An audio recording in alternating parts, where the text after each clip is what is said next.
Hello friends, എല്ലാവർക്കും നമസ്കാരം. ഞാൻ ഗുഡ്സൺ കട്ടപ്പന. ഇന്ന് ഞാനൊരു വാഹനത്തിൻ്റെ യൂസർ റിവ്യൂ ആയിട്ടാണ് വന്നിരിക്കുന്നത്. 2024 മോഡൽ റെനോൾട്ട് ഡ്രൈവർ.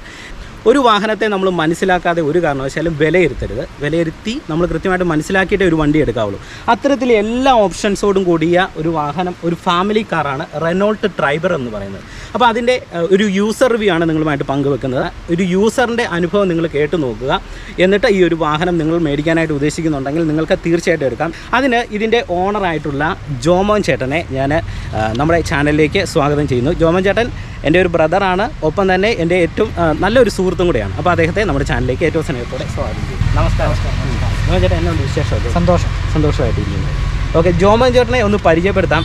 ഇദ്ദേഹം മറ്റൊരു കട്ടപ്പനയാണ് എന്ന് പറഞ്ഞു കഴിഞ്ഞാൽ ഞാൻ ഗുഡ്സൺ കട്ടപ്പനയാണ്, ഇദ്ദേഹം ജോമോൻ കട്ടപ്പന. യൂട്യൂബറാണ്, തബലിസ്റ്റാണ്, ഒപ്പം തന്നെ അങ്ങനെ ഒരുപാട് ടാലൻ്റ് ഉള്ള ഒരു പേഴ്സണാണ്. എൻ്റെ പേര് ജോമോൻ. ഞാനും ജോമോൻ കട്ടപ്പന എന്നറിയപ്പെടാൻ ഇഷ്ടപ്പെടുന്ന ഒരാളാണ്.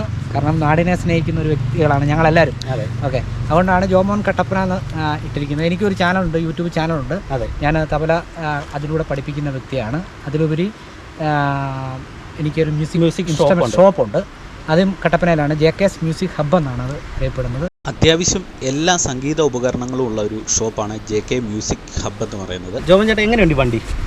ഈ വണ്ടി ഞാൻ സാറ്റിസ്ഫൈഡ് ആണ്. അതാണ് അതിൻ്റെ അകത്ത് ഏറ്റവും അനുയോജ്യമായ ഒരു ആൻസർ. ഓക്കെ. ഇതിന് ടോപ്പ് എൻഡിൻ്റെ എന്താ ഇതിൻ്റെ വില വരുന്നത്? ഇതിന് 10 രൂപയോളം വരും. 10 രൂപ ടോപ്പ് എൻഡ് വരും അല്ലേ?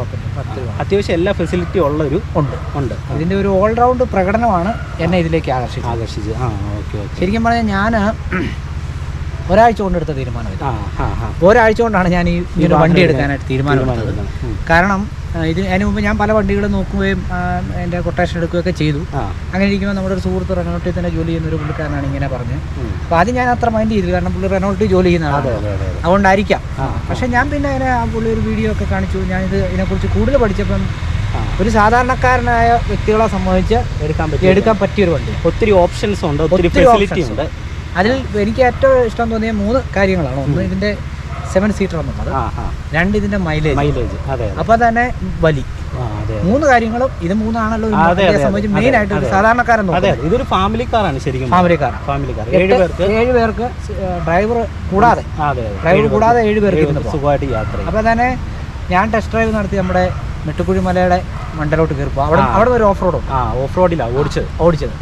അപ്പോൾ ഞങ്ങളൊരു 5 പേരെ ഉണ്ടായിരുന്നുള്ളൂ. 5 പേര് എന്നെപ്പോലെ എന്നെക്കാളും 2 ഇരട്ടി സൈസുള്ള ഒരു 5 പേരും കൂടെ അതിനകത്തുണ്ടായിരുന്നു. ചെറിയ വിലയ്ക്ക് എല്ലാ ഓപ്ഷൻസും ഉള്ള ഒരു വണ്ടിയാണ്.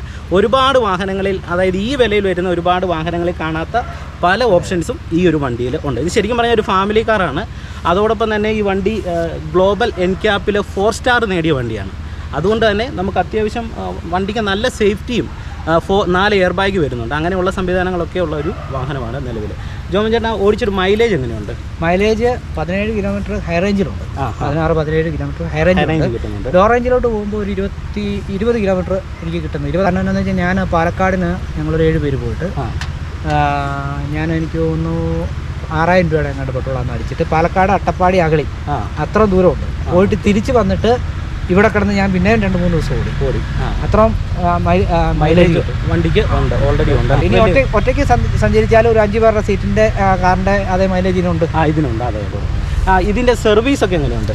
സർവീസ് എനിക്ക് 2 സർവീസ് ഇവിടെ കട്ടപ്പന തന്നെ ഉണ്ട്. കുഴപ്പമില്ല, ഞാൻ പോയത്രയും എനിക്ക് കുഴപ്പമില്ലാത്ത സർവീസാണ്. ഇതിൻ്റെ ബാക്ക് സീറ്റ് നമുക്ക് എടുത്തു മാറ്റാം. അതിനെ പ്രത്യേകിച്ച് അഴിക്കാനായിട്ട് സ്പാൻഡ്രാൻ്റെ ഒന്നും സഹായം വേണ്ട. നമുക്ക് ജസ്റ്റ് അത് എടുത്തു മാറ്റിയിട്ട് അത് പ്രത്യേകത നോക്കാം. എടുത്തു മാറ്റി കഴിയുമ്പോൾ നമുക്ക് അതിൻ്റെ ബൈക്ക് സൈഡിൽ അത്യാവശ്യം സാധനങ്ങൾ. ഇപ്പോൾ ഞാൻ 140 ലിറ്റർ ബൂട്ട് സ്പേസ് ഉണ്ട്. ഞാൻ നോക്കിയപ്പോൾ അത്രയും ബൂട്ട് സ്പേസ് ഉണ്ട്. എനിക്ക് നമ്മുടെ മ്യൂസിക് ഷോപ്പ് ഉണ്ടല്ലോ, എനിക്ക് അവിടോട്ട് ഞാൻ മ്യൂസിക് ഇൻഷുറൻസ് ഇങ്ങോട്ട് വരാറുണ്ട്, ഞാൻ കൊണ്ട് കൊടുക്കാറുണ്ട് പലർക്കും. അപ്പോൾ ഇതിനെല്ലാം ഞാൻ ഈ വണ്ടി തന്നെയാണ് യൂസ് ചെയ്യുന്നത്. ഇനി ഈ ഒരു വാഹനത്തെ ഞാൻ പരിചയപ്പെടുത്തി തരാം. വാഹനത്തിൻ്റെ എക്സ്റ്റീരിയറിൽ വന്നേക്കുന്ന മാറ്റങ്ങൾ, 2024 വന്നേക്കുന്ന മാറ്റങ്ങൾ എന്തെല്ലാമാണെന്ന് നമുക്കൊന്ന് നോക്കാം. പ്രധാനമായിട്ടും ഇവിടെ ടോപ്പിൽ ഒരു റൂഫ് റെയിൽ വന്നിട്ടുണ്ട്. ഈ റൂഫ് റെയിലിൻ്റെ ഒരു പ്രത്യേകത എന്ന് പറയുന്നത് അത്യാവശ്യം 50 കിലോഗ്രാം വരെ വരുന്ന വെയിറ്റ് വരുന്ന കാര്യങ്ങൾ നമുക്ക് മുകളിൽ വെച്ചുകൊണ്ട് പോകാൻ പറ്റുന്ന ഒരു റൂഫ് റെയിലാണ്. അതിന് പറ്റിയ ഒരു കാരിയർ നമ്മൾ സെറ്റ് ചെയ്ത് കഴിഞ്ഞാൽ നമുക്ക് കമ്പനി കാരിയർ തന്നെ കിട്ടും. അത് സെറ്റ് ചെയ്ത് കഴിഞ്ഞാൽ നമുക്ക് അത്യാവശ്യം വെയിറ്റുള്ള സാധനങ്ങളൊക്കെ മുകളിൽ വെച്ചുകൊണ്ട് ഡ്രൈവ് പോകാനായിട്ട് സാധിക്കും. ഇനി ഈ ഒരു ഭാഗത്ത് തന്നെ ചെറിയൊരു ആൻറ്റിന കൊടുത്തേക്കുന്നു. ഒപ്പം തന്നെ അത്യാവശ്യം വലിപ്പമേറിയ ഒരു ഗ്ലാസ് ഏരിയ നമുക്കിവിടെ കാണാം. പിന്നെ ഇങ്ങനെ താഴ്ഭാഗത്തേക്ക് വരുമ്പോൾ ബോണറ്റ് ഏരിയയിൽ അത്യാവശ്യം കനത്ത ഒരു ബോഡി ലൈൻ നമുക്ക് കാണാനായിട്ട് കഴിയും. അത് വണ്ടിയുടെ ഫ്രണ്ട് ലുക്കിനെ വളരെ മനോഹരമാക്കിയിട്ടുണ്ട്. ഇവിടെ റെനോയുടെ ഒരു എംബ്ലം കൊടുത്തേക്കുന്നു. അതോടൊപ്പം തന്നെ ഈ ഗ്രില്ലിനോട് ചേർന്ന് ക്രോമിൻ്റെ ഒരു എലമെൻറ്റ് ഈ ഭാഗത്ത് ഇങ്ങനെ കൊടുത്തിട്ടുണ്ട്.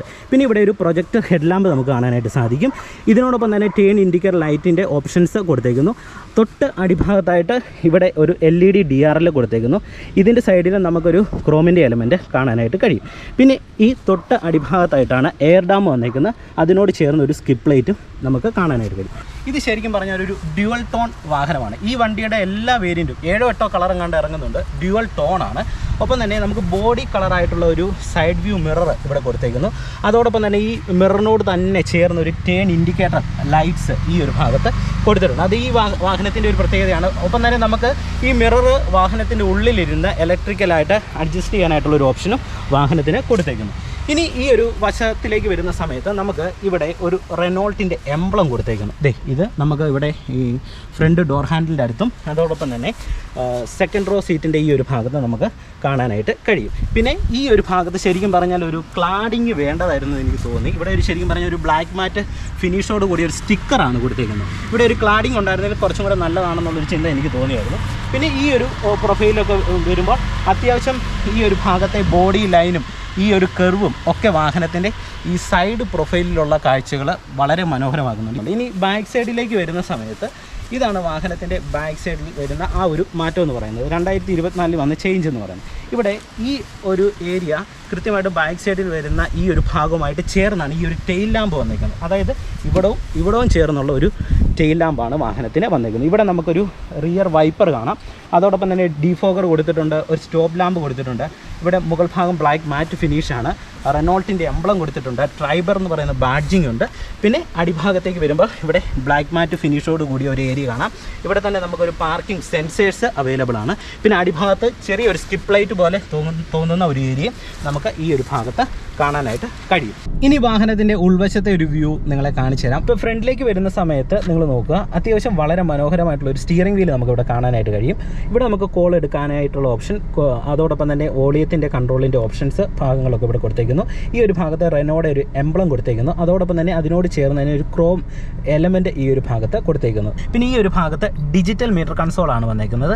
7 ഇഞ്ചാണ് ഡിജിറ്റൽ മീറ്റർ കൺസോൾ വന്നേക്കുന്നത്. ഇനി മുൻവശത്തേക്ക് നോക്കുമ്പോൾ ശരിക്കും പറഞ്ഞാൽ ഇതൊരു ബ്ലാക്ക് മാറ്റും അതോടൊപ്പം തന്നെ ബീജിയും കൂടെ ചേർന്ന ഒരു ഡ്യുവൽ ടോൺ ആയിട്ടുള്ള ഒരു ഡാഷ്ബോർഡ് ഏരിയ നമുക്കിവിടെ കാണാനായിട്ട് കഴിയും. ഇവിടെ ഒരു 7 ഇഞ്ച് ഇൻഫോർടൈൻമെൻറ്റ് സിസ്റ്റത്തിൻ്റെ ഒരു ഓപ്ഷൻ ഈ ഒരു ഭാഗത്ത് കൊടുത്തേക്കുന്നു. റേഡിയോ ഉണ്ട്, ഒപ്പം തന്നെ മീഡിയ, ഡ്രൈവിംഗ് എക്കോ, ഫോൺ, അങ്ങനെ കുറച്ച് കാര്യങ്ങളൊക്കെ ഉള്ള അത്യാവശ്യം വളരെ മനോഹരമായിട്ടുള്ള ഒരു ഇൻഫോർടൈൻമെൻറ്റ് സിസ്റ്റം നമുക്ക് ഈ ഒരു ഭാഗത്ത് കാണാം. പിന്നെ ഇവിടെ ഒരു ഗ്ലൗ ബോക്സ് കൊടുത്തേക്കുന്നു. ഇത് ശരിക്കും പറഞ്ഞു കഴിഞ്ഞാൽ കൂളിംഗ് ഓപ്ഷനുള്ള ഗ്ലൗ ബോക്സ് അല്ലേ ചേട്ടാ? ഒരു ഗ്ലൗ ബോക്സ് ഉണ്ട്. പിന്നെ ഇവിടെ നമുക്കൊരു ഗ്ലൗ ബോക്സ് കാണാനായിട്ട് കഴിയും. ഇത് കണ്ടില്ലേ, നല്ല സ്റ്റോറേജ് സ്പേസ് ഉള്ളൊരു വലിയൊരു ഗ്ലൗ ബോക്സ് നമുക്ക് ഈ ഒരു ഭാഗത്തും കാണാനായിട്ട് കഴിയും. പിന്നെ ഈ വണ്ടിയുടെ ഒരു പ്രധാനപ്പെട്ട ഒരു പ്രത്യേകത എനിക്ക് തോന്നിയിരിക്കുന്നത് വയർലെസ് ചാർജിങ് ഒരു ഓപ്ഷൻ ഈ ഒരു ഭാഗത്ത് വാഹനത്തിന് കൊടുത്തിട്ടുണ്ട്. പിന്നെ അല്ലാതെ നമുക്ക് ചാർജ് ചെയ്യാനായിട്ടുള്ള ഓപ്ഷൻസും ഈ ഒരു ഭാഗത്ത് നമുക്ക് കാണാനായിട്ട് കഴിയും. പിന്നെ സ്റ്റാർട്ട് സ്റ്റോപ്പ് ബട്ടൺ ആണ്. ഒപ്പം തന്നെ നമുക്ക് ഇതാണ് വാഹനത്തിൻ്റെ കീ വരുന്നത്. പിന്നെ ഇതിൻ്റെ ഗിയർ ലിവറിന് ചെറിയൊരു വ്യത്യാസമുണ്ട്. അതായത് ഇതാണ് വാഹനത്തിൻ്റെ ഗിയർ ലിവർ വരുന്നത്. അതായത് നമ്മൾ ഫസ്റ്റ് ഇടുന്ന ആ ഒരു ഭാഗത്ത് തന്നെയാണ് റിവേഴ്സ് ഉള്ളത്. അപ്പോൾ അതിനിവിടെ ഒരു കോളർ കൊടുത്തിട്ടുണ്ട്. ഇത് കണ്ടോ, ഈ കോളർ നമ്മൾ ജസ്റ്റ് ഇങ്ങനെ പ്രസ് ചെയ്തിട്ട് ഇങ്ങനെ പിടിച്ച് മേളിലേക്ക് ഇട്ട് കഴിഞ്ഞാലാണ് നമുക്ക് റിവേഴ്സ് വരുന്നത്. അപ്പോൾ തന്നെ ഇത് റിവേഴ്സിലെ ക്യാമറ കൃത്യമായിട്ട് വർക്കായി. ഇത് അത്യാവശ്യം ക്വാളിറ്റി ഉള്ളൊരു ക്യാമറ തന്നെയാണ് വാഹനത്തിന് ഉള്ളത്. ഓക്കെ, പിന്നെ ഇവിടെ ഒരു സ്റ്റോറേജ് സ്പേസ് ഉണ്ട്. പിന്നെ ഇവിടെ നമുക്കൊരു സ്റ്റോറേജ് സ്പേസ് ഉണ്ട്. ഓക്കെ, ഇത് കണ്ടില്ലേ, ഇതും അത്യാവശ്യം നമുക്ക് മരുന്നൊക്കെ വെച്ചുകൊണ്ട് പോകാനായിട്ടുള്ള ഒരു ഓപ്ഷനാണ് അല്ലേ. വെള്ളം അങ്ങനെയുള്ള കാര്യങ്ങളൊക്കെ വെക്കാം. ഇത് ശരിക്കും പറഞ്ഞാൽ ബാക്ക് AC അല്ലേ, ബാക്ക് AC ഒരു കൺട്രോൾ ഈ ഒരു ഭാഗത്ത് വരുന്നുണ്ട്. അതായത് നമുക്കിവിടെ സെൻറ്ററിൽ AC ഉണ്ട്, ഏറ്റവും ബാക്കിലും വാഹനത്തിന് AC വരുന്നുണ്ട്. പിന്നെ വാഹനത്തിൻ്റെ ഉള്ളിൽ മാനുവലായിട്ട് ഡിം ചെയ്യാൻ പറ്റുന്ന ഒരു മിററും കൂടെ കൊടുത്തേക്കുന്നു. ഇനി വാഹനത്തിൻ്റെ സെക്കൻഡ് റോ സീറ്റ് നിങ്ങളെ കാണിച്ചു തരാം. അത്യാവശ്യം വളരെ വിശാലമായിട്ടുള്ള ഒരു സീറ്റാണ് നമുക്കിവിടെ കാണാനായിട്ട് കഴിയുന്നത്. നിങ്ങൾ നോക്കിക്കേ, ഇവിടെ കയറി ഇരുന്ന് കഴിഞ്ഞാൽ ഈ സ്പേസ് എന്ന് പറയുന്നത് ചെറിയ സ്പേസ് അല്ല. ഒപ്പം തന്നെ ഈ സീറ്റിനൊരു പ്രത്യേകതയുണ്ട്. നമുക്ക് ഇവിടെ ഇരുന്ന് തന്നെ സീറ്റ് മുന്നോട്ടും പിന്നോട്ടും ആക്കാനായിട്ടുള്ള ഒരു ഓപ്ഷൻ ഉണ്ട്. അതിനിവിടെ ഒരു ലിവർ ഉണ്ട്, നമ്മൾ ജസ്റ്റ് ഇവിടെ പ്രസ് ചെയ്യുക, കണ്ടോ. അപ്പോൾ നമുക്ക് ബാക്ക് സൈഡിൽ അത്യാവശ്യം സ്പേസ് ഉണ്ടാവും. അപ്പോൾ ഹൈറ്റ് അനുസരിച്ചിട്ട് നമുക്കിവിടെ സീറ്റ് അഡ്ജസ്റ്റ് ചെയ്യാനായിട്ടുള്ളൊരു ഓപ്ഷനുണ്ട്. പിന്നെ 60-40 സീറ്റാണ് വരുന്നത്. പിന്നെ ഇവിടെ ഒരു ഹെഡ് റെസ്റ്റ് കൊടുത്തേക്കുന്നു. അതോടൊപ്പം തന്നെ ഇവിടെ ഒരു ഹെഡ് റെസ്റ്റ് ഉണ്ട്. ഇതേ ഈ ഒരു സീറ്റ് കണ്ടില്ല, ഇപ്പം ജസ്റ്റ് ബാക്കിലേക്ക് താന്നാണ് ഇരിക്കുന്നത്. പിന്നെ ഈ ഒരു ഭാഗത്ത് നമുക്ക് കാണാനായിട്ട് കഴിയുന്നത് ഇവിടെയാണ് വാഹനത്തിൻ്റെ AC-യുടെ ആ ഒരു ഭാഗം വരുന്നത്. ഇത് ഈ ഒരു ഭാഗത്തുണ്ട്, അത് തന്നെ നമുക്ക് ഇവിടെയും കാണാനായിട്ട് കഴിയും. പിന്നെ ഇവിടെ ഒരു ചാർജിങ് പോർട്ട് വാഹനത്തിന് കൊടുത്തിട്ടുണ്ട്. അത്യാവശ്യം ഹെഡ് റൂം ആണെങ്കിലും നല്ല രീതിയിലുള്ള ഒരു ഹെഡ് സ്പേസ് നമുക്ക് വാഹനത്തിൻ്റെ ഉൾവശത്ത് കിട്ടുന്നുണ്ട്. ഇവിടെ ഒരു റീഡിംഗ് ലൈറ്റ് കൊടുത്തേക്കുന്നു. ഇനി നമുക്ക് തേർഡ് റോ സീറ്റിലേക്ക് കയറാനായിട്ട് ഇവിടെ നമുക്കിത് ഒന്ന് താഴോട്ട് താഴ്ത്തിയിട്ട് കയറാനായിട്ടുള്ള ഓപ്ഷനുണ്ട്. അത് ഈ ഒരു ഭാഗത്താണ്. ഇതിങ്ങനെ നമുക്ക് അത്യാവശ്യം വളരെ കംഫർട്ടായിട്ട് തന്നെ ഇരുന്ന് യാത്ര ചെയ്യാം. അതായത് തേർഡ് റോ സീറ്റിൽ ഈ മുകളിലായിട്ട് ഇത് ഇവിടെ AC-യുടെ വെൻറ്റ് 2 എണ്ണം കൊടുത്തിട്ടുണ്ട്. ഒപ്പം തന്നെ അത്യാവശ്യം നല്ല രീതിയിലുള്ള നമുക്ക് ഒരു ലെഗ് സ്പേസ് ഇവിടെ കാണാം. പിന്നെ ഈ ഒരു ഭാഗത്ത് നമുക്ക് വാഹനത്തിൻ്റെ ഏറ്റവും ബാക്ക് സൈഡിൽ ചാർജ് ചെയ്യാനായിട്ടുള്ള ഒരു ഓപ്ഷൻ നമുക്കിവിടെ കൊടുത്തിട്ടുണ്ട്. ഫോൺ ചാർജ് ചെയ്യാനായിട്ടുള്ള ഒരു ഓപ്ഷൻ ഇവിടെയും കൊടുത്തിട്ടുണ്ട്. ഓക്കെ, ഇനി നമുക്ക് വാഹനം ഒന്ന് ഡ്രൈവ് ചെയ്ത് നോക്കാം. ഞാൻ ഇതിൻ്റെ ഒരു ട്യൂട്ടോറിയലും കൂടെ നിങ്ങളുമായിട്ട് പങ്കുവെക്കാം. വാഹനം എടുത്ത് ഓടിക്കുമ്പോൾ നിങ്ങൾ ശ്രദ്ധിക്കേണ്ട കാര്യങ്ങളും കൂടെ പങ്കുവെക്കാം. നിലവിലെ ഈ ഒരു സ്റ്റിയറിംഗ് വീൽ എന്ന് പറയുന്നത് നമുക്ക് അഡ്ജസ്റ്റ് ചെയ്യാൻ പറ്റുന്ന സ്റ്റിയറിംഗ് വീലാണ്. അതായത് മേളിലേക്കും താഴോട്ടും നമുക്കിത് ഹൈറ്റ് അഡ്ജസ്റ്റ് ചെയ്യാൻ പറ്റുന്ന ഒരു സ്റ്റിയറിംഗ് വീലാണ്. അപ്പം നിങ്ങളുടെ ഇരിപ്പ് അനുസരിച്ചിട്ട് അത് കൃത്യമായിട്ടൊന്ന് അഡ്ജസ്റ്റ് ചെയ്ത് വെക്കുക. ഓക്കെ, ഇപ്പോൾ വണ്ടി സ്റ്റാർട്ട് ചെയ്യാൻ പോകണം. എൻ്റെ കാല് ബ്രേക്കിലേക്ക് വരുന്നു, ക്ലച്ച് പൂർണ്ണമായിട്ട് ചവിട്ടുന്നു. Start stop ബട്ടണാണ്. നമ്മൾ ജസ്റ്റ് സ്റ്റാർട്ട് സ്റ്റോപ്പ് ബട്ടണിൽ ഒന്ന് പ്രസ് ചെയ്ത് കൊടുത്താൽ മതി. ഓക്കെ, ഇപ്പോൾ വാഹനം സ്റ്റാർട്ടായി. ഇവിടെ ഈ വാഹനത്തിൻ്റെ സേഫ്റ്റിയുടെ ഭാഗമായിട്ട് നമ്മൾ ക്ലച്ച് ചവിട്ടിയാലേ വണ്ടി സ്റ്റാർട്ടാകത്തുള്ളൂ. അങ്ങനെ ഒരു കാര്യമുണ്ട്. അതുകൊണ്ട് നമ്മൾ വണ്ടിയുടെ ഗിയർ എന്നാൽ ന്യൂട്രാക്കിയിട്ട് സ്റ്റാർട്ട് ചെയ്യാൻ നോക്കിക്കഴിഞ്ഞാൽ സ്റ്റാർട്ടാകില്ല. ക്ലച്ച് നിർബന്ധമായിട്ട് ചവിട്ടിയിട്ട് വണ്ടി സ്റ്റാർട്ട് ചെയ്യുക. ഇനി ഫുൾ ക്ലച്ച് നിർബന്ധമായിട്ടും ചവിട്ടുക. ഓക്കെ, ഇനി നമുക്ക് ഹാൻഡ് ബ്രേക്ക് റിലീസ് ചെയ്യാം. ഹാൻഡ് ബ്രേക്ക് പതിയെ റിലീസ് ചെയ്യുന്നു. കൃത്യമായിട്ട് നമ്മൾ ഫസ്റ്റ് ഗിയറിലേക്ക് സാധാ ഇടുന്ന പോലെ തന്നെ ചേർത്തിടുന്നു. ഇനി ഇപ്പം നിലവിൽ AC ഇട്ടിട്ടുണ്ട്. വണ്ടി എടുക്കുമ്പോൾ എന്തെങ്കിലും ലാഗ് ഉണ്ടോ എന്നുള്ളത് ഞാനൊന്ന് പറയാം. ഇപ്പോൾ ഞാൻ ആക്സിലറേഷൻ കൊടുക്കുന്നില്ല, കാരണം ലാഗ് നമുക്ക് എഞ്ചിൻ്റെ പവർ അറിയാനായിട്ടാണ്. ഇതേ ഹാഫ് ക്ലച്ചിൻ്റെ പോയിന്റിലേക്ക് മെല്ലെ ഒന്ന് ക്ലച്ച് അയച്ചെടുക്കുകയാണ്. ഒരു പ്രശ്നവും ഇല്ല, വളരെ സുഖകരമായിട്ട് തന്നെ വണ്ടി ഇത് AC ഇട്ടിട്ട് എടുത്തു. കണ്ടില്ല, നിരപ്പ് റോഡ്. ഞാൻ ആക്സിലറേഷൻ കൊടുത്തിട്ടില്ല. അപ്പോൾ AC ഇട്ട് എടുക്കുമ്പോൾ ഇത്രയും ഒരു പവർ നമുക്ക് 1 ലിറ്റർ എഞ്ചിനിൽ കിട്ടുന്നുണ്ടെങ്കിൽ AC ഇടാതെ എടുക്കുമ്പോൾ നല്ല രീതിയിലുള്ള ഒരു പവറുണ്ട്. മനസ്സിലായി? ഇപ്പോൾ ഞങ്ങൾ നിലവിൽ 3 പേരുണ്ട് വാഹനത്തിൽ. 3 പേരുടെ വെയിറ്റും കൂടെ വന്നു കഴിഞ്ഞപ്പോഴും വാഹനം എടുക്കാനായിട്ട് ഒരു തരത്തിലുള്ള പ്രശ്നമില്ല. പിന്നെ ഈ ഒരു വാഹനത്തിൻ്റെ ഒരു പ്രത്യേകത ഞാൻ നിങ്ങളുമായിട്ട് പങ്കുവെക്കാം. പ്രത്യേകിച്ച് വാഹനം ഓടിച്ച് ഈ ഹാഫ് ക്ലച്ചിലൊക്കെ വണ്ടി എടുക്കാനായിട്ട് ബുദ്ധിമുട്ടുള്ള ഒരാളാണ് നിങ്ങളെങ്കിൽ നിങ്ങൾക്ക് ഹാഫ് ക്ലച്ചിൽ വണ്ടി കയറ്റത്തെടുക്കുന്ന സമയത്ത് ഒരു 4-5 സെക്കൻഡ് ഈ വാഹനം ഹോൾഡ് ചെയ്യും. ഞാൻ നിങ്ങളെ കാണിച്ചത് ഇപ്പോൾ എൻ്റെ കാല് ക്ലച്ചിലും ബ്രേക്കിലും ഉണ്ട്. ഞാൻ ഫസ്റ്റ് ഗിയർ കൊടുത്തേക്കുന്നു. എന്നിട്ട് നിങ്ങൾ നോക്കുക, ഞാൻ ബ്രേക്ക് പെഡലിൽ നിന്ന് കാലെടുക്കുകയാണ്. എന്നിട്ട് ഇത് എത്ര നേരം ഇവിടെ കയറ്റത്ത് ഹോൾഡ് ചെയ്യുന്നുണ്ടെന്ന് നിങ്ങൾ നോക്കുക. അതായത് ബ്രേക്കിൽ ഞാൻ കാലെടുത്തു. 1, 2, 3 സെക്കൻഡ്. ഓക്കെ, എന്നിട്ടാണ് വണ്ടി ബാക്കിലേക്ക് ഒന്ന് റോളാണ്. നിങ്ങൾക്ക് ഇത്ര ഒരു 3 സെക്കൻഡ് ഒന്നും വേണ്ട, ഒരു 2 സെക്കൻഡ് കിട്ടിക്കഴിഞ്ഞാൽ തന്നെ വാഹനം കയറ്റത്തെടുക്കാനായിട്ട് കഴിയും. ഞാനിത് ഫസ്റ്റ് ഗിയർ കൊടുത്ത് വണ്ടി എടുക്കുകയാണ്. ഇത് ബ്രേക്കിൽ നിന്ന് കാലെടുക്കുന്നു, ഹാഫ് ക്ലച്ചിൻ്റെ പോയിന്റിൽ വന്ന് ഇത് എടുത്തു. കണ്ടോ? അപ്പോൾ അത്രയും നേരം വണ്ടി ഹോൾഡ് ചെയ്ത് പിടിക്കുന്നുണ്ട്. ഒപ്പം തന്നെ വാഹനത്തിന് ഒരു സ്ലോ സ്പീഡ് ചെറുതായിട്ടുള്ളത് കൊണ്ട് ബാക്കിലേക്ക് റോളായി പോകാനായിട്ടുള്ള സാധ്യത കുറവാണ്. അത്രയും ബുദ്ധിമുട്ടുള്ള ഒരാളാണ് കയറ്റത്തെടുക്കാനായിട്ടുള്ള ഒരാളാണെങ്കിൽ ഇത്തിരിയെങ്കിലും ഒരു ബുദ്ധിമുട്ട് വരത്തുള്ളൂ. ഇല്ലെങ്കിൽ ഒരു പ്രശ്നവും വരത്തില്ല. അങ്ങനെ ഒരു സംവിധാനം കൂടെ വാഹനത്തിന് ഉണ്ട്. ഇനി ഞാൻ മെല്ലെ ആക്സിലറേഷൻ കൊടുക്കുകയാണ്. വണ്ടിക്ക് ഇതേ മൂവ്മെൻറ്റ്സ് നൽകുന്നു, ക്ലച്ച് പിടിക്കുന്നു, സെക്കൻഡ് ഗിയറിലേക്ക് ഷിഫ്റ്റ് ചെയ്യുന്നു. ഗിയർ ഷിഫ്റ്റിങ് കുഴപ്പമില്ല, അത്യാവശ്യം സ്മൂത്താണ്. Gear shifting സ്മൂത്താണ്. വീണ്ടും ഒന്ന് കാല് കൊടുത്ത് നോക്കാം. AC ഞാനൊന്ന് ഓഫ് ചെയ്യുവാണ്. വണ്ടിക്ക് മൂവ്മെൻറ്റ്സ് നൽകി തേർഡ് ഗിയറിലേക്ക് ഷിഫ്റ്റ് ചെയ്തു. ഓക്കെ, വീണ്ടും വണ്ടിക്ക് മൂവ്മെൻറ്റ്സ് നൽകുന്നു. ഫോർത്തിലേക്ക് ഷിഫ്റ്റ് ചെയ്തു. 5ാമത്തെ ഗിയറും കൂടെ നമുക്കൊന്ന് ഷിഫ്റ്റ് ചെയ്ത് നോക്കാം. ന്യൂട്രാക്കി റൈറ്റ് ചേർത്ത് 5ലേക്ക് ഇട്ടു. ഞങ്ങൾ ശരിക്കും പറഞ്ഞ ഒരു ചെറിയ വളവ് വീശിയാണ് പോകുന്നത്. ഒത്തിരി സ്പീഡൊന്നുമില്ല. എന്നാൽ പോലും 5ാമത്തെ ഗിയറിൽ വണ്ടി നമുക്ക് റോഡിൽ കൃത്യമായിട്ട് ആ ഒരു ഗ്രിപ്പൊക്കെ കിട്ടുന്നുണ്ട്. ഒരു തരത്തിലുള്ള പ്രശ്നം എനിക്ക് ഡ്രൈവ് ചെയ്തിട്ട് എൻ്റെ എക്സ്പീരിയൻസിൽ എനിക്ക് തോന്നുന്നില്ല.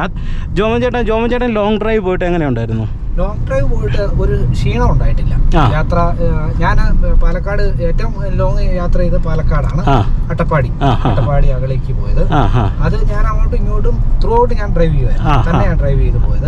അങ്ങോട്ട് പോയപ്പോൾ ഞങ്ങൾ തൃശ്ശൂർ ഇറങ്ങി ഒന്ന് റെസ്റ്റ് ചെയ്തൊക്കെയാണ് പോയത്. പക്ഷെ ഇങ്ങോട്ട് വന്നപ്പോൾ ഒറ്റയടിക്ക് ഇങ്ങോട്ട് പോകുന്നു. ഒരു മടുപ്പൊന്നും തോന്നിയില്ല. ആ യാത്രക്കാർക്കും ഉണ്ടായിട്ടില്ല. എത്ര പേരുണ്ടായിരുന്നു? 7 പേരുണ്ടായിരുന്നു.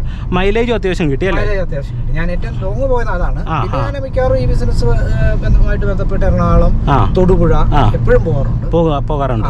ഓക്കെ. യാത്ര നല്ല സുഖമാണ്. ഇത്രയും വലിയ വണ്ടിയെ നമ്മൾ കൊണ്ടുപോകുന്ന ഒരു ഫീലില്ല. നമ്മളൊരു ഹാച്ച് ബാക്ക് വണ്ടി, ചെറിയ കുഞ്ഞം വണ്ടി കൊണ്ടുപോകുന്ന ഒരു ഫീല് ഉള്ളൂ. 7 പേരെ കൊണ്ടുപോകുന്ന വണ്ടിയാണ് നമുക്ക് ഡ്രൈവ് ചെയ്യുന്ന സമയത്ത് ഒരു ഫീൽ ഇല്ല. ഓക്കെ. ശരിക്കും പറഞ്ഞാൽ ഈ ഒരു വണ്ടി MPV വണ്ടിയാണ്, അതായത് മൾട്ടി പർപ്പസ് വെഹിക്കിളാണ്. അതായത് നമുക്ക് ശരിക്കും പറഞ്ഞാൽ ഹാച്ച് ബാക്കായിട്ട് ഉപയോഗിക്കാം, അതുപോലെ തന്നെ 7 പേർക്ക് യാത്ര ചെയ്യാൻ പറ്റിയ അത്തരത്തിലുള്ള ഒരു വാഹനമായിട്ട് നമുക്ക് ഉപയോഗിക്കാൻ പറ്റിയ ഒരു വണ്ടിയാണ്.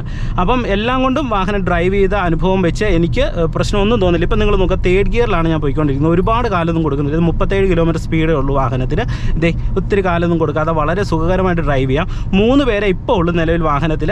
അപ്പം നമുക്കൊരു ഹാച്ച് ബാക്കിൽ പോകുന്ന ആ ഒരു സുഖകരമായിട്ടുള്ള അവസ്ഥയിൽ ഡ്രൈവ് ചെയ്തു പോകാം. സാധാരണ 3 പേര് വെച്ച് ഒരു ഈ പറഞ്ഞ പോലെ 7 സീറ്റ് വണ്ടിയിലൊക്കെ ഡ്രൈവ് ചെയ്യുന്ന സമയത്ത് ഒരു ചാട്ടം വാഹനത്തിൻ്റെ ഉള്ളിൽ നമുക്ക് ഫീൽ ചെയ്യും. പക്ഷേങ്കിൽ ഈ വണ്ടിയിൽ അങ്ങനെയൊന്നും ഫീൽ ചെയ്യുന്നില്ല. ഡ്രൈവ് ചെയ്യുന്ന സമയത്ത് വളരെ കംഫർട്ടാണ്. ഇപ്പോൾ കോ ഡ്രൈവർ സീറ്റ് ആണെങ്കിലും 3rd റോ സീറ്റ് ആണെന്നുണ്ടെങ്കിലും ആ ഒരു കംഫർട്ട് നമുക്ക് യാത്രക്കാർക്ക് കൊടുക്കാനായിട്ട് കഴിയും. അതുകൊണ്ട് തന്നെ ഈ ഒരു വാഹനം ശരിക്കും പറഞ്ഞു കഴിഞ്ഞാൽ നിങ്ങൾ വണ്ടി ഒന്ന് ടെസ്റ്റ് ഡ്രൈവ് ചെയ്ത് നോക്കണം. നോക്കിയിട്ട് നിങ്ങൾക്ക് തീർച്ചയായിട്ടും എടുക്കാൻ പറ്റിയ ഒരു വണ്ടിയാണ്. ഈ ഒരു വാഹനത്തെയൊക്കെ പ്രൊമോട്ട് ചെയ്ത് പോകേണ്ട ഒരു വാഹനമാണെന്ന് എനിക്ക് ഡ്രൈവ് ചെയ്യുന്ന സമയത്ത് തോന്നുന്നുണ്ട്. റെനോൾട്ട് ട്രൈബറിൻ്റെ ഏകദേശം ഒരു ഓൺ റോഡ് പ്രൈസ് നിങ്ങളുമായിട്ട് പങ്കുവെക്കാം. ഇത് ഏകദേശ വിലയാണ്. ഇത് അങ്ങോട്ടും ഇങ്ങോട്ടും ഒക്കെ വിലയിൽ വ്യത്യാസം വരാം. ഞാൻ നോക്കിയപ്പോൾ നിങ്ങൾക്ക് ഏകദേശം ഒരു ഐഡിയ കിട്ടാനായിട്ടാണ് ഇത് പറയുന്നത്. RXL പെട്രോൾ ആണെങ്കിൽ ഒരു 7,99,000 രൂപ. RXL night and day edition 8,23,000. RXT ആണെങ്കിൽ 8,93,000. RXT ECR AMD ആണെങ്കിൽ 9,54,000. RXZ ആണെങ്കിൽ 9,65,000. RXZ ഡ്യുവൽ ടോൺ വരുമ്പോൾ 9,92,000. RXZ ECR AMT വരുമ്പോൾ 10,26,000. RXZ ECR AMT dual tone വരുമ്പോൾ 10,53,000. ഇത് ഏകദേശം ഒരു വിലയാണ് നിങ്ങളുമായിട്ട് പങ്കുവെക്കുന്നത്. ഓക്കെ, അപ്പോൾ ഇന്നത്തെ ഒരു വീഡിയോ തീർച്ചയായിട്ടും നിങ്ങൾക്ക് ഉപകാരപ്പെട്ടെന്ന് വിശ്വസിക്കുന്നു. വീഡിയോ നിങ്ങൾക്ക് ഇഷ്ടമായെങ്കിൽ തീർച്ചയായിട്ടും നിങ്ങൾ കമൻറ്റ് ബോക്സിൽ ഒന്ന് എഴുതിയിടുക. ചാനൽ സബ്സ്ക്രൈബ് ചെയ്യാത്തവരുണ്ടെങ്കിൽ ഒന്ന് സബ്സ്ക്രൈബ് ചെയ്തിട്ടേക്കുക. ഒപ്പം തന്നെ ഈ ഒരു വാഹനം തന്ന എൻ്റെ സുഹൃത്ത് ബ്രദർ ജോമോൻ ചേട്ടന് ഹൃദയത്തിൻ്റെ ഭാഷയിലുള്ള നന്ദി പറയുന്നു. ജോമോൻ ചേട്ടാ, താങ്ക് യു. അത്യാവശ്യം എല്ലാ സംഗീത ഉപകരണങ്ങളും ഉള്ള ഒരു ഷോപ്പാണ് JK മ്യൂസിക് ഹബ്ബ് എന്ന് പറയുന്നത്. ഇദ്ദേഹം ശരിക്കും പറഞ്ഞാൽ ഒരു തബലിസ്റ്റാണ്. തബല മേഖലയിൽ തൻ്റേതായിട്ടുള്ള ഒരു വ്യക്തി മുദ്ര പതിപ്പിച്ച ആളാണെന്ന് വേണേൽ നമുക്ക് പറയാം. അത്രയും ടാലൻ്റായിട്ട് ഉള്ള ഒരു പേഴ്സണാണ് ജോമോൻ ചേട്ടന്. അപ്പം നിങ്ങൾക്ക് എന്തെങ്കിലും സംഗീത ഉപകരണങ്ങൾ പർച്ചേസ് ചെയ്യാനായിട്ട് താല്പര്യമുണ്ടെങ്കിൽ ഇദ്ദേഹത്തിൻ്റെ ഷോപ്പുമായിട്ട് കണക്ട് ചെയ്യാം. ഞാൻ വാട്സപ്പ് നമ്പരും അതോടൊപ്പം തന്നെ ഇദ്ദേഹത്തിൻ്റെ ഫേസ്ബുക്ക്, അതോടൊപ്പം തന്നെ ജോമോൻ കട്ടപ്പന എന്ന് പറയുന്ന യൂട്യൂബ് ചാനലിൻ്റെ ലിങ്കും കൂടെ ഡിസ്ക്രിപ്ഷൻ ബോക്സിൽ കൊടുക്കാം. നിങ്ങൾക്ക് താല്പര്യമുണ്ടെങ്കിൽ കയറി പർച്ചേസ് ചെയ്യാം. തബല പഠിക്കാൻ താല്പര്യമുള്ളവർക്ക് ഓൺലൈനായിട്ട് പഠിക്കാനായിട്ടുള്ള സംവിധാനവും ഇദ്ദേഹം ചെയ്യുന്നുണ്ട്. അപ്പം അങ്ങനെ കുറച്ച് കാര്യങ്ങളൊക്കെയാണ് ജോമോൻ ചേട്ടൻ നിലവിൽ ചെയ്തു വരുന്നത്. അപ്പോൾ വീണ്ടും നമുക്ക് മറ്റൊരു അറിവുമായിട്ട് വീണ്ടും അടുത്തൊരു വീഡിയോയിൽ കാണാം. Okay, by.